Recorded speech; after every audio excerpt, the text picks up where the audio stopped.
जय हिंद दोस्तों कहते हैं ना कि सरकारी खजाने के अंदर अगर अपनी सीर है, अपना कुछ हिस्सा है उसके अंदर, तो कोई उसको रोक नहीं सकता। अगर आपके किस्मत में सरकारी दाना लिखा हुआ है तो आपको कोई रोकने वाला नहीं है। आपको 100% सरकारी जॉब मिलेगी, चाहे कोई भी रास्ता हो सकता है, चाहे फोर्स का हो, चाहे कोई अदर जॉब्स हो। वैसा ही वाकया आज मेरे एक स्टूडेंट के साथ में हुआ।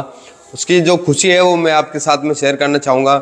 उस बच्चे की लास्ट भर्ती थी, उम्र उसकी निकली जा रही थी, लेकिन बहुत सारी उसने मेहनत की। मेहनत करने के बाद में भी जब उसका नंबर नहीं आया तो वो निराश के साथ में घर बैठा हुआ था और आज खेत में काम कर रहा था। जो अक्सर राजस्थान के अंदर सर्दियों में जो खेजड़ी वगैरह काटने वाला जो सिस्टम चलता है कि भाई सर्दियों के अंदर खेजड़ियाँ वगैरह काटी जाएगी, और वो बच्चा खेजड़ी काट रहा था। आज उसके साथ में जो उसको एक खुशी मिली है वो आप सोच नहीं सकते, उम्मीद नहीं कर सकते कि इतनी ज़्यादा खुशी उस बच्चे को मिली है। उसने कभी उम्मीद नहीं की थी कि उसकी सरकारी नौकरी लगेगी, और आज उस बच्चे की सरकारी नौकरी लग चुकी है।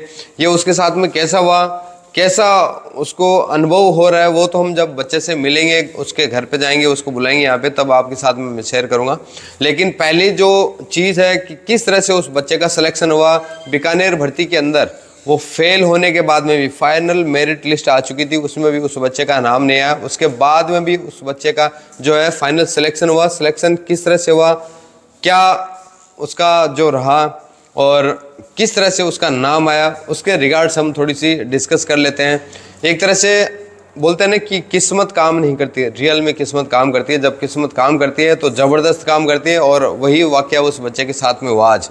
बीकानेर भर्ती के बाद भर्ती का रिजल्ट आ चुका था, फाइनल मेरिट लिस्ट आ चुकी थी। उसमें जितने बच्चे सेलेक्ट हुए थे उनको डॉक्यूमेंट वगैरह के लिए बुला लिया, और सबसे बड़ी ज़रूरी वाली चीज़ ये थी, जितने भी एक्सीलेंट वाले बच्चे थे उनको पैरा के लिए 9 दिसंबर को कॉल किया गया था, पैरा ट्रेनिंग के लिए। तो पैरा ट्रेनिंग के लिए पहले उनका बेसिक ट्रायल होता है, जो रिक्वायरमेंट होती है पैरा बेसिक की, वो आपको पास करना होता है। जितने भी एक्सीलेंट वाले भाई हैं, जिन्होंने भर्ती पास कर रखी है और दौड़ में एक्सीलेंट आए हुए हैं, उन सबको एक मौका मिलेगा, वो भाई भी अपनी तैयारी जारी रखें। तो उसके बाद में उन बच्चों का पैरा में नाम आ गया, जिन बच्चों ने वहाँ पे क्वालिफाई किया। क्वालिफाई करने के बाद में जितने भी बच्चे थे उनका नाम आ गया। उसके बाद में जो एक वेटिंग लिस्ट, जो अभी तक हमने जो वेटिंग लिस्ट सुनी थी और टीचिंग लाइन में सुनी थी और बाकी अदर्स जॉब्स के अंदर सुनी थी, लेकिन यहाँ पे भी उसका वेटिंग लिस्ट में नाम आया। वो श्योर नहीं था, वो अपनी तरफ से कन्फर्म ये हो चुका था कि भाई वेटिंग लिस्ट इसमें दिखाता ही नहीं है। वेटिंग लिस्ट वो आपका बाकी जॉब्स में दिखा देता है, स्टेट जॉब्स है उसमें दिखा देता है कि भाई वेटिंग कितना है, परसेंटेज कितना है, कितनी मेरिट छुट्टी है, ये सारी चीज़ें नहीं दिखाई जाती।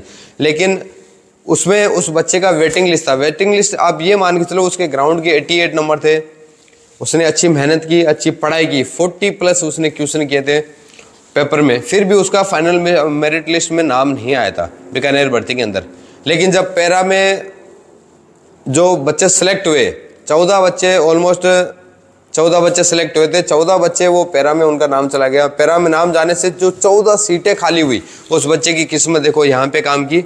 14 जो सीटें खाली हुई, उन सीट में उस बच्चे का भी नाम आ गया, और ARO झुंझुनू से उस बच्चे के पास में फ़ोन आया कि आप अपने डॉक्यूमेंट वेरीफाई करने के लिए आ जाएं, आपका जो है सिलेक्शन इंडियन आर्मी में हो चुका है।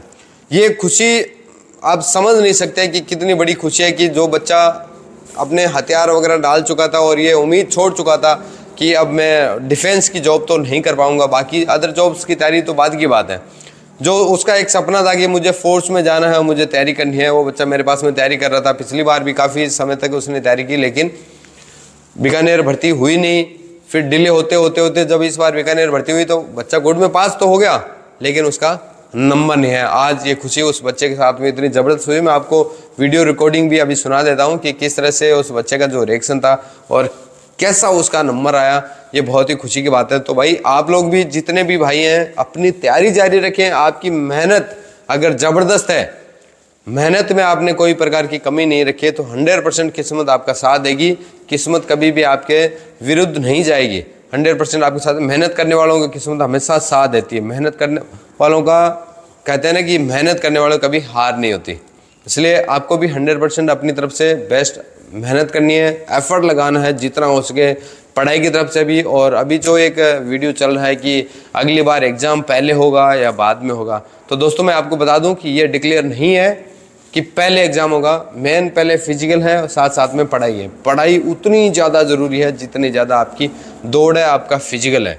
जितने भाई आर्मी की तैयारी करने वाले हैं उन सभी को ये चीज़ के ऊपर फोकस करना चाहिए, साथ में पढ़ाई करना बहुत ज़्यादा ज़रूरी है। आप दौड़ चाहे कितने बड़े धावक हो, अगर आपको पढ़ाई में कुछ नहीं आ रहा तो आप बहुत बड़े वाले जीरो हो। अगर आपको पढ़ाई में आप फेल हो गए तो भी आपका कुछ नहीं बढ़ने वाला। एक्सीलेंट वाले रह जाते हैं और गुड वाले पास हो जाते हैं। जय हिंद, जय भारत।